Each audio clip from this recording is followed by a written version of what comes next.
The intent of this video is to show off the PSD2Spriter script that is written that you can use inside of Photoshop to get your fully set up character that is inside of Photoshop and have it exported out into Spriter. So we're going to open up one of my files here. This is a Ninja file, and so what this Ninja is, he's all set up. I've got a bunch of different layers, they're all named. So the first thing I will do to get this in there is to go into File, go down to Scripts, and we're going to browse because I don't have it saved as a preset script. We're going to open up the PSD2Spriter script here, and what this will do is it will come up with a list of options here. We can save as a PNG, we can save as an SCML file, and we can ignore hidden layers, we can toggle all those on and off, and we can even adjust the image scale. For this example, we're just going to leave it at 100%, and then we're going to click OK. And as we click OK, you'll see that in the background things are resizing, and it's exporting into a new folder called image that's at the same level of this torso picture file. So we can go ahead and open that up here, and we'll see that all the different layers are now a different image file. We'll also see that there is this SCML file for torso. Upon opening that up, we can see that the guy is standing exactly the same way as he was inside of the Photoshop file. Now we can add some bones and correlate body pieces to it, and we can then start our guy moving. We didn't take the time to try to paste all of this in here. We didn't take the time to try to organize it just the way we had it in Photoshop. The Spriter wasn't really made to be an image editing software, it was made to be an animating software, and so if we can skip the steps of trying to piece everything back together, that can speed some things up. Now, that was kind of a small example, and you'll say, well, why would I do that for something that small? And maybe you wouldn't. So we're going to open up my DynoBoss file here.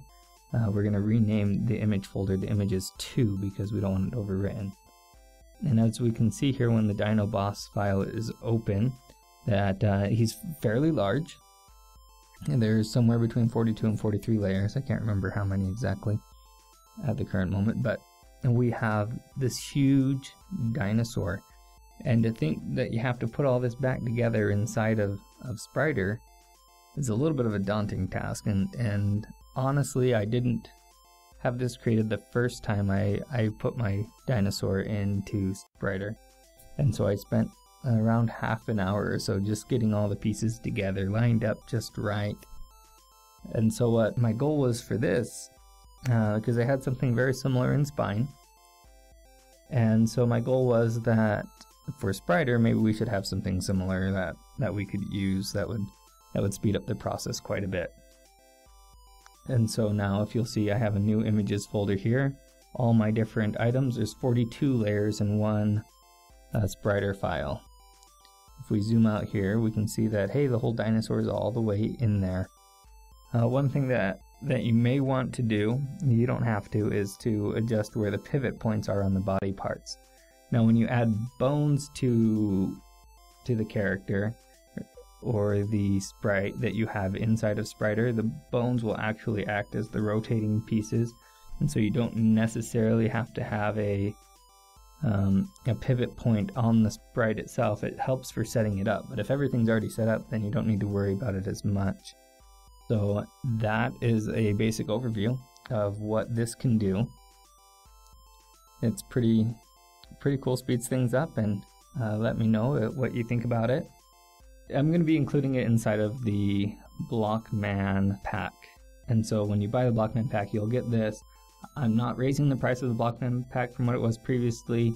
This is kind of like a free add-on, so here you go, because the whole purpose of the BlockMan pack was just to be a simple starter pack where you could start from, you could see how the animations were done.